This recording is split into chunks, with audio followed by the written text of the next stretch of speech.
Ninth class students, कैसे हैं आप सभी? All good? चलो बहुत बढ़िया। अब हम शुरू करते हैं जियोग्राफी का सेकंड चैप्टर। ठीक है, जियोग्राफी में second chapter physical features of India. देखो, फिजिकल फीचर्स का शुद्ध हिंदी में मतलब निकलता है भौतिक स्वरूप। भौतिक स्वरूप, ओके, भारत के भौतिक स्वरूप। ठीक है, भौतिक स्वरूप मतलब कि क्योंकि किसी कंट्री में कुछ ना कुछ तो हमेशा होता ही है, जैसे कि यहाँ दिखाया हुआ है। जैसे हर एक कंट्री में अर्थ के ऊपर मोस्टली माउंटेन होते हैं, है ना, माउंटेन होते हैं। आप देख सकते हो किसी भी कंट्री में ये चीज़ें तो होती हैं लगभग, है ना।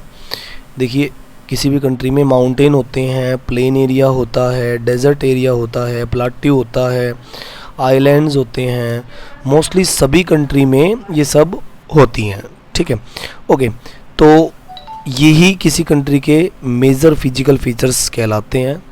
ओके, और इन्हीं को हम आज स्टडी करने जा रहे हैं कि इंडिया में ये सब कैसे बने। बहुत ही इंटरेस्टिंग चैप्टर, बहुत ही मज़ेदार चैप्टर है। ओके, फिजिकल फीचर्स मतलब भौतिक स्वरूप भारत के। ओके, तो देखिए, अब यहाँ पर आपको दिखाया गया है कि पूरी अर्थ पे डिफरेंट टाइप रॉक्स होती है, अलग अलग प्रकार की चट्टानें होती है। कुछ हार्ड होती है मार्बल की जैसे, और कुछ बहुत ही, जिसका यूज़ ताजमहल वगैरह बनाने में भी यूज़ होता है, मतलब बिल्डिंगें बनाने में बहुत यूज़ होता है। और कुछ चट्टानें बहुत ही सॉफ्ट होती है, जैसे सोप स्टोन हो गया, जैसे कि सोप स्टोन हो गया, बहुत ही नरम होता है ये। ठीक है, जिसका टेल्कम पाउडर बनाने में भी यूज़ होता है। टेल्कम पाउडर वगैरह मतलब कि जो हम यूज़ करते हैं। ठीक है, टेल्कम पाउडर हम गर्मियों में यूज़ करते हैं, मतलब कि जो है अच्छी खुशबू के लिए हम उसका यूज़ करते हैं ना।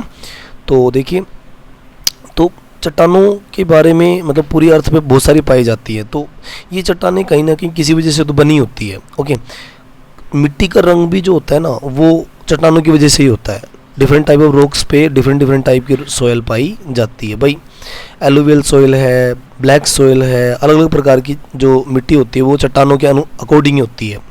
जैसी चट्टान होगी वैसी उसकी मिट्टी बन जाएगी। ओके, अब इंडिया के बारे में बता रहे। देखो, इंडिया में बड़े बड़े लार्ज लैंड मासीज हैं, मतलब कि भूमि के टुकड़े हैं बड़े बड़े, जो कि बहुत समय पहले जियोलॉजिकल पीरियड में बने थे। बहुत समय पहले एक भूगर्भीय काल दौरान में बनी थी, और बहुत ही एक टफ प्रोसेस था इनका, है ना।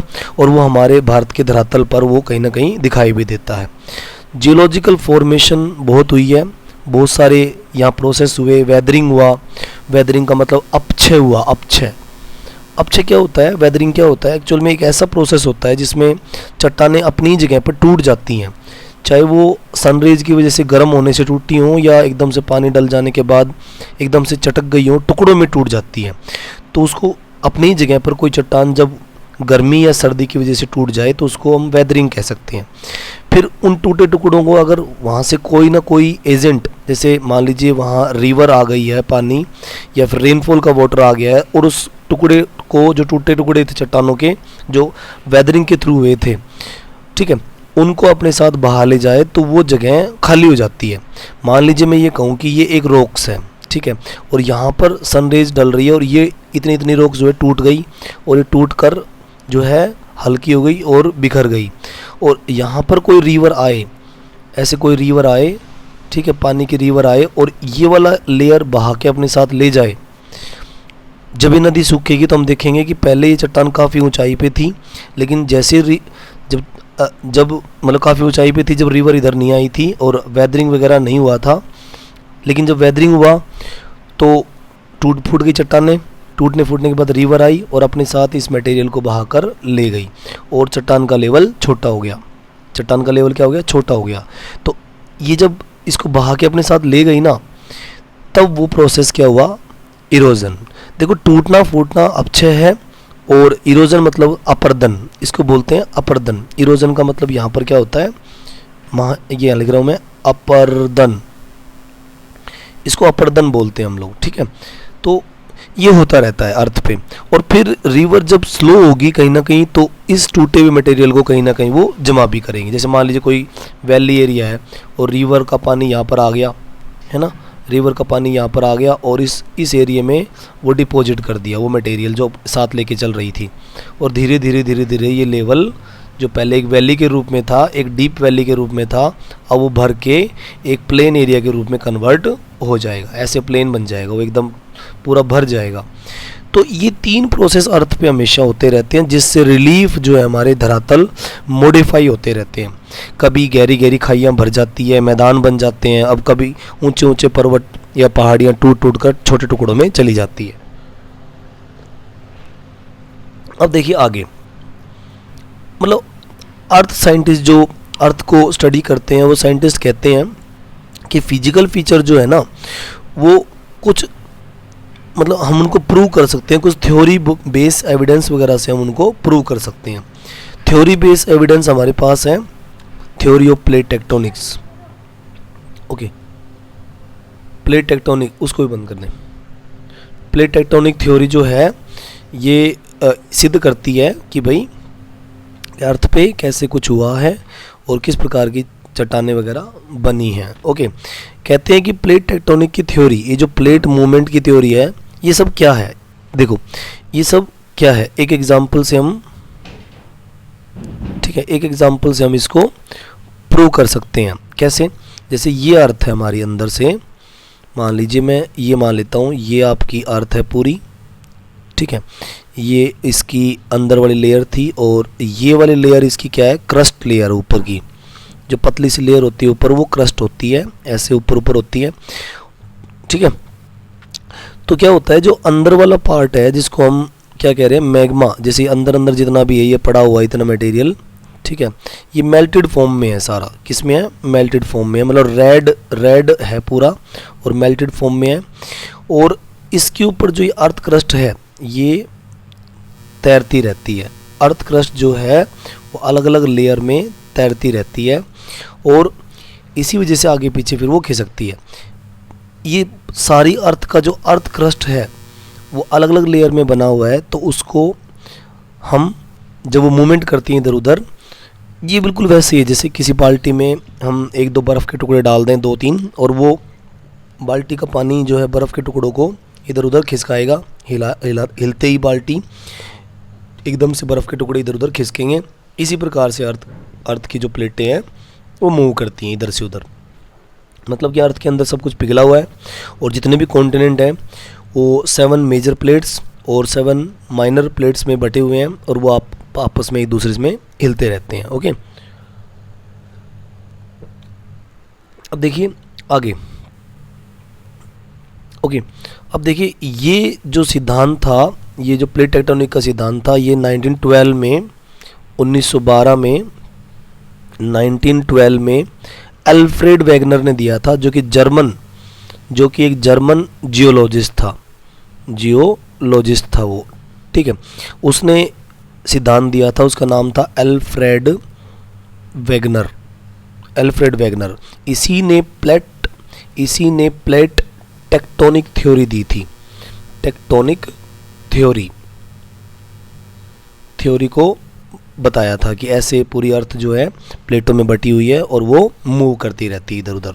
ओके, अब देखिए इस थ्योरी के अकॉर्डिंग, वेगनर की थ्योरी के अकॉर्डिंग, प्लेट टेक्टोनिक थ्योरी के अकॉर्डिंग, क्रस्ट जो है अपर पार्ट है अर्थ का और वो 7 मेजर प्लेट और 7 माइनर प्लेट में बटा हुआ है, ठीक है, और वो मूव करती रहती हैं। जैसे ये देखो यहाँ पे दिखा भी रखा आपको कि जो ये मूवमेंट होती है प्लेट्स की, ये अलग अलग टाइप में बार बार होती रहती है।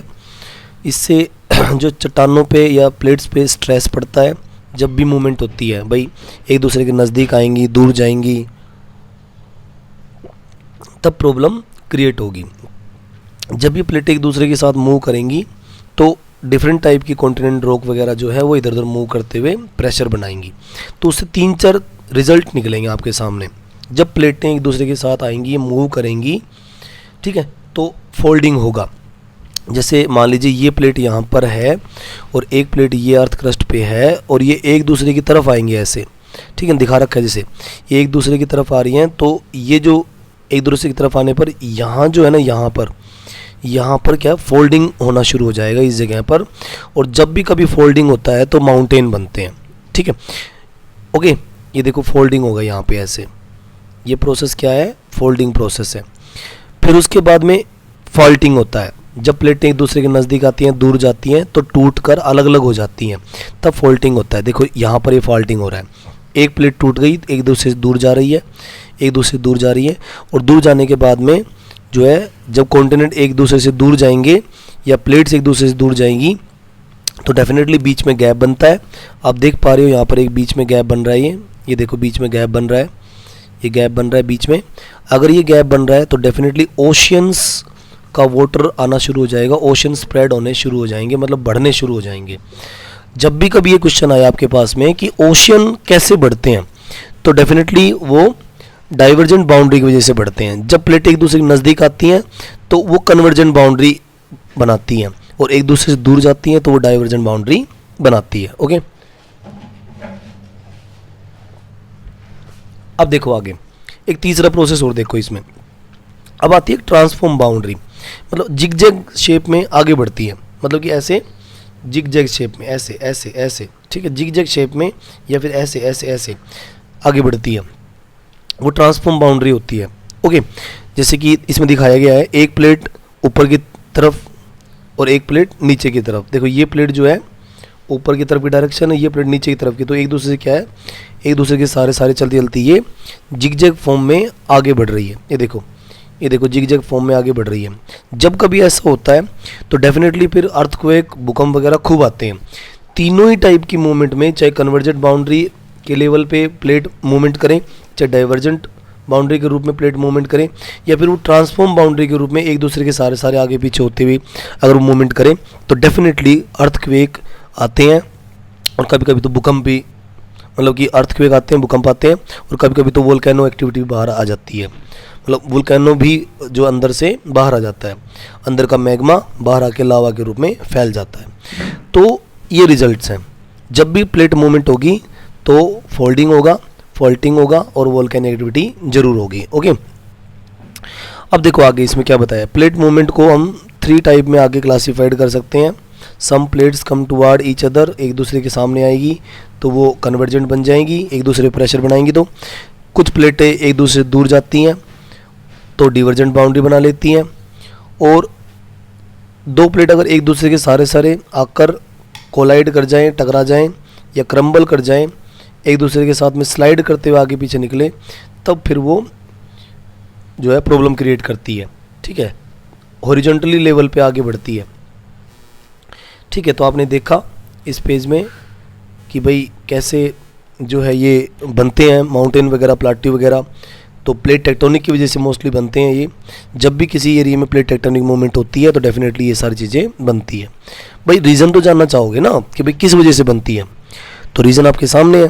रीज़न क्या है कि जितने भी अर्थ का सरफेस, हमारा अर्थ क्रस्ट जो है जिस पे हम रह रहे हैं, वो बहुत सारी प्लेटों में बटा हुआ है, और प्लेट एक दूसरे के साथ मूव करती है। ये मैंने बताया भी अभी कि भाई किसने इसको क्लियर करके बताया, भाई कौन है ऐसा जो कि इसको बता सकता है कि भाई एल्फ्रेड वैगनर, कि भाई पूरी अर्थ पे जो है इधर उधर मूवमेंट ऐसे होती है। ओके, तो अब देखिए आगे ये दिखा रखा है। अब ये प्लेट मार्जिन यानी कि प्लेट मूवमेंट को दिखा रखा है, जो कि एल्फ्रेड वैगनर ने प्लेट टेक्टोनिक थ्योरी में बताया था हमें। प्लेट टेक्टोनिक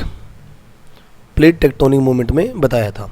अब देखो यहाँ पे 7 मेजर प्लेट दिखाई हुई है। नंबर 1 यूरेशियाई प्लेट आप देख सकते हो, नंबर 2 अफ्रीकन प्लेट आप देख सकते हो, नंबर 3 इंडो ऑस्ट्रेलियन प्लेट यहाँ देख सकते हो आप, नंबर 4 एंटार्क्टिक प्लेट देख सकते हो, नंबर 5 आप यहाँ देखिए, नंबर 5 ये रहा साउथ पैसिफिक प्लेट, नंबर 6 क्या हो गया, ये north American plate, south American plate, north American plate, और ये हो गई लास्ट वाली पैसिफिक प्लेट। हो गई ना 7 प्लेट।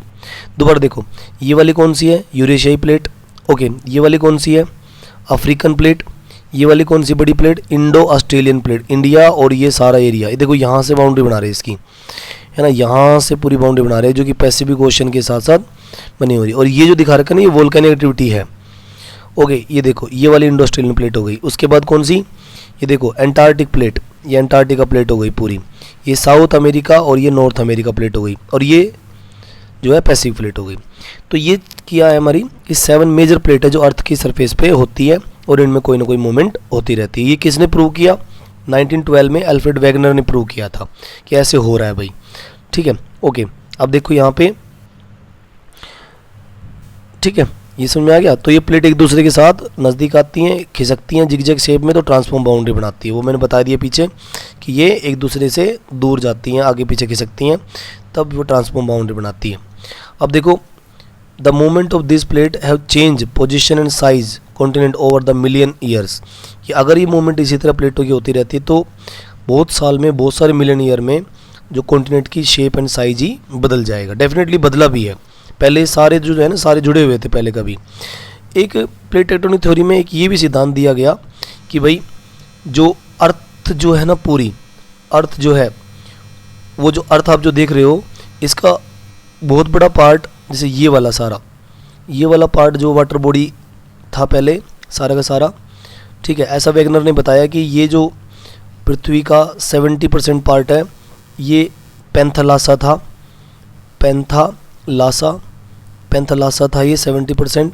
और जो अंदर की तरफ आप देख रहे हो ये वाला जो आप देख रहे हो ये वाला पेंजिया था, जिसमें बहुत सारे कॉन्टिनेंट थे। ठीक है, ये वाला क्या था? पेंजिया। ओके, ये कितना था? 30% पार्ट।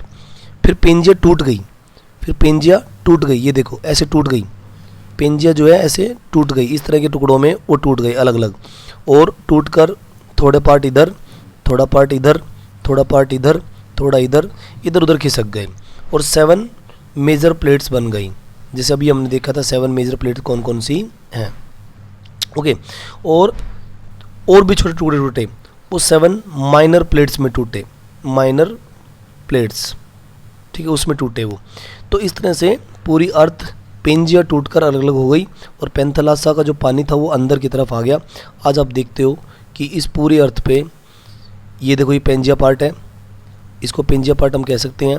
ये पूरा का पूरा पेंजिया पार्ट है ये, ठीक है, ये पेंजिया का हिस्सा था पूरा का पूरा, ये पेंजिया का हिस्सा था सारा का सारा, ये भी पेंजिया का हिस्सा था, ये पेंजिया हिस्सा था सारा, ये भी पेंजिया था, ये भी पेंजिया था, और ये भी पेंजिया, और ये भी पेंजिया। ये सारे पेंजिया का पार्ट था जो 30% था। और बाकी जो आप देख पा रहे हैं, ये वाला जो पार्ट आप देख रहे हैं, ये वाला ओशन वाला एरिया, ये वाला एरिया, ये वाला एरिया, ये सारा ये पैंथलासा था। तो जब पेंजिया टूट के अलग अलग हुई तो पैंथलासा का वाटर अंदर की तरफ आ गया। ठीक है भाई, ये समझ में आ गया, बहुत आसान है। अब आगे देखो, डू यू नो में दिखा रखा कुछ point. Most volcanoes and earthquake in the world are located in the plate margin. ज़्यादातर जो भूकंप आते हैं, ज्वालामुखी आते हैं, वो प्लेट मार्जिन पे आते हैं। प्लेट मार्जिन क्या होता है दिखा रखा है, देखो यहाँ पे दिखा रखा है, ये प्लेट मार्जिन है। प्लेट मार्जिन जहाँ से एक प्लेट दूसरे से अलग हो रही है, ये देखो प्लेट मार्जिन है सारे के सारे।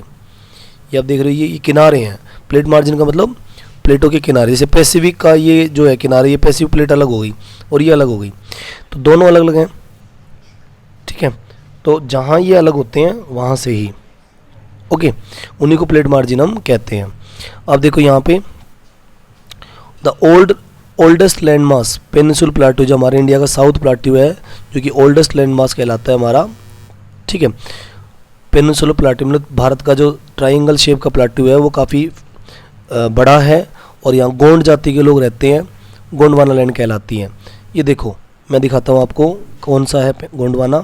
ये देखो, इंडिया का एक मैप बना लेते हैं यहाँ पे हम, और इंडिया के मैप में हम आपको बताएंगे कि ये कहाँ पर है। ये देखो, 1 मिनट में आपको बना के दिखाता हूँ ये कहाँ पे है। ओके, ये आपका सिक्किम हो गया, और ये आपकी 7 सिस्टर हो गई। ठीक है, ये देखिए यहाँ पर, और ये आपका थार डेजर्ट हो गया। ठीक है, और यहाँ से फिर गुजरात शुरू हो जाता है, ये गुजरात देखिए, और उसके बाद में यहाँ जो है आप यहाँ देख पा रहे हैं, ये आपका ओके, ये देखिए। तो आप इंडिया में, ये आपका श्रीलंका यहाँ पे, ओके, यहाँ पे अंडमान और निकोबार, ठीक है, ये लक्षद्वीप आइलैंड है। तो इसमें ना गोंडवाना पार्ट कौन सा है, देखो गोंडवाना पार्ट ये वाला है सारा, ये देखिए, ये गोंडवाना पार्ट है, ये आप देख पा रहे हैं सारा का सारा साउथ में ये गोंडवाना पार्ट है। तो ये गोंडवाना लैंड जो जिसको हम कह रहे हैं ये गोंडवाना पार्ट है सारा का सारा। यहाँ गोंड पीपल रहे हैं, गोंड ट्राइबल, तो इसीलिए इनको गोंडवाना पार्ट हम कह सकते हैं, गोंड ट्राइबल्स। तो ये क्या बन जाता है, गोंडवाना। तो गोंडवाना जो पार्ट आप देख रहे हैं सारा का सारा, ये बहुत ही इम्पोर्टेंट लैंड पार्ट है, ठीक है। और जो India, Australia, south Africa, Antarctica और आर्कटिक, मतलब कि ये ऐसे एरिया हैं जो काफ़ी बड़ा पार्ट था, लेकिन कुछ इंडिया में रह गया और कुछ यहाँ निकल गया, टूट टूट के अलग हो गया, सारे एक जैसा ही था वो, ठीक है।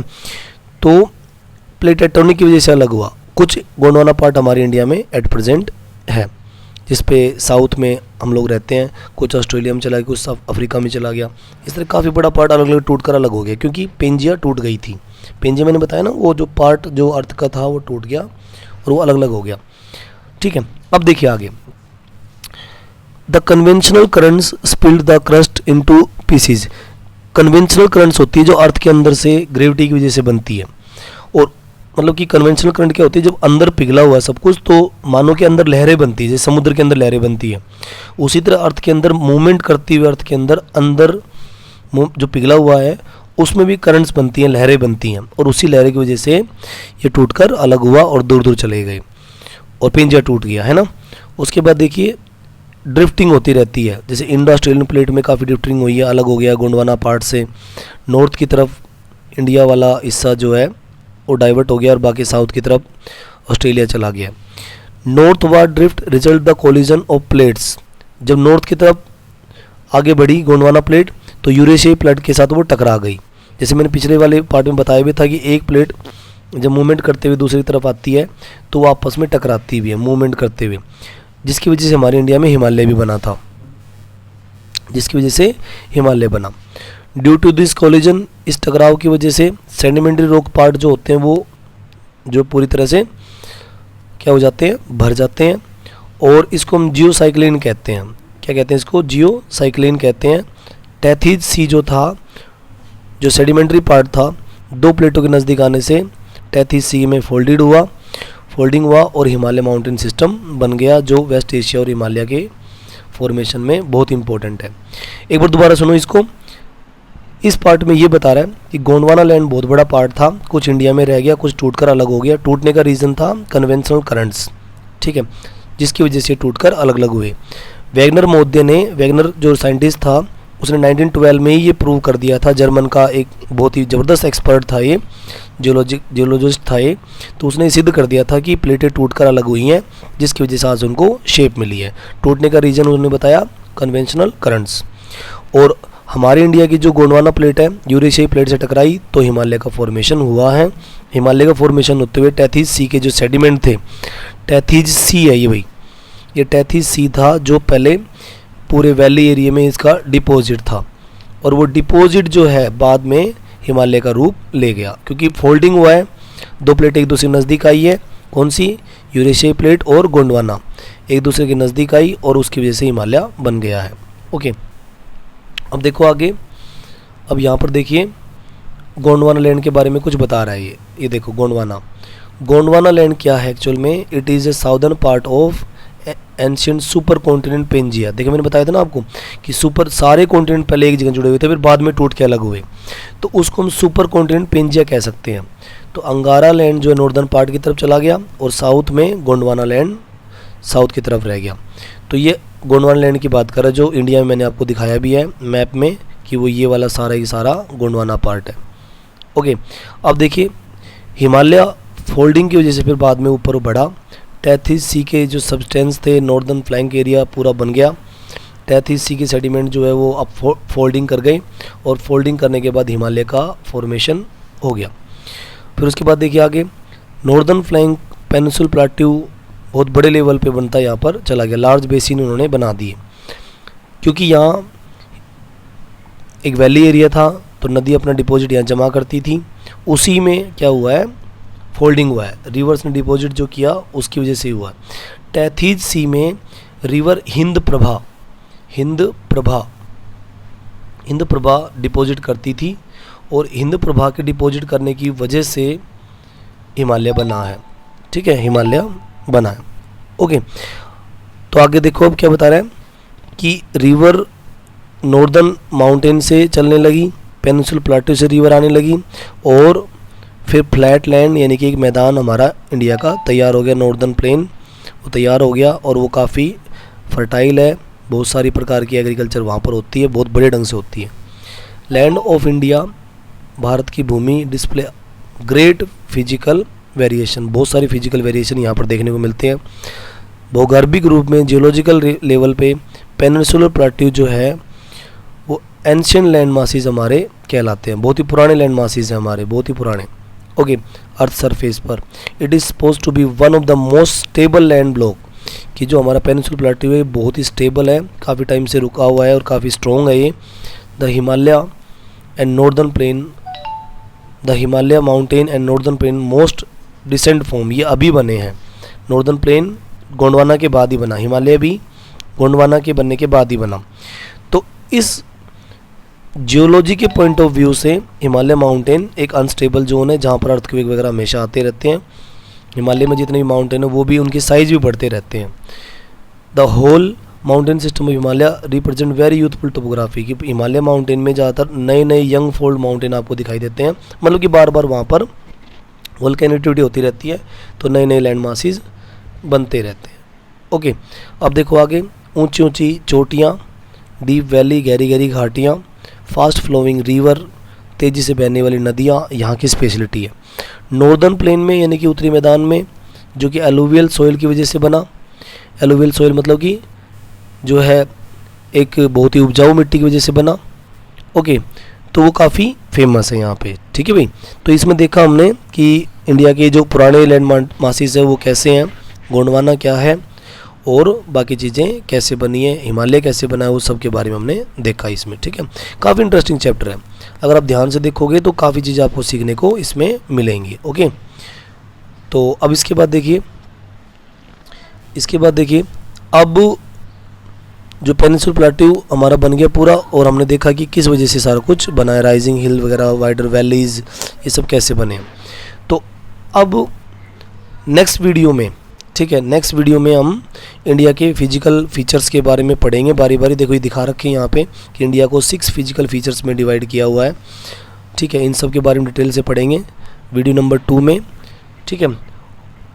और आई थिंक आज का जो वीडियो फर्स्ट आपको समझ में आ गया होगा। आगे आने वाला जो पोर्शन है वीडियो 2, 3, 4 जो भी बनेंगे बहुत ही मज़ेदार, क्योंकि इंडिया की नॉलेज इसमें मिलने वाली है आपको, बहुत बढ़िया ढंग से आप समझ पाएंगे और आपको बहुत जल्दी याद भी हो जाएगा।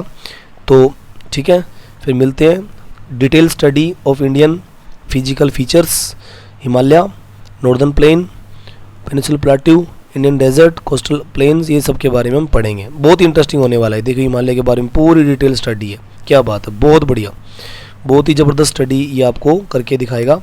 और हम पढ़ेंगे बारी बारी हिमालय की जो मेन पीक्स है उनके बारे में ही पढ़ेंगे, कितनी ज़बरदस्त इन्फॉर्मेशन है इसमें। और अब देखिए ये वाला नॉर्दर्न प्लेन एरिया, इसके बारे में भी देखेंगे। मिजोरम हिल के बारे में दिखा रखा है, काफ़ी डिटेल में स्टडी करेंगे इसकी। ओके, आप देखिए ये प्लेट्यू हो गया, सब की डिटेल में स्टडी है। ये इंडियन डेजर्ट हो गया, ये सारा इंडियन डेजर्ट है। कोस्टल प्लेन हो गया, आइलैंड्स हो गए, इनके बारे में पढ़ेंगे। ओके, ये कोरल आइलैंड जो कि लक्षद्वीप में बनते हैं उनके बारे में पढ़ेंगे। तो बहुत ही मज़ेदार चैप्टर है ये, बहुत ही मज़ेदार। ओके, तो आई थिंक आपको ये चैप्टर बहुत अच्छा लगा होगा, बहुत ही अच्छा और बहुत ही बढ़िया ढंग से समझ में आ गया होगा पार्ट 1, ठीक है। आज के लिए इतना ही, थैंक यू। नेक्स्ट वीडियो में मिलते हैं, इंडिया के फिजिकल फीचर्स को डिटेल में स्टडी करते हैं। Okay, bye, thank you.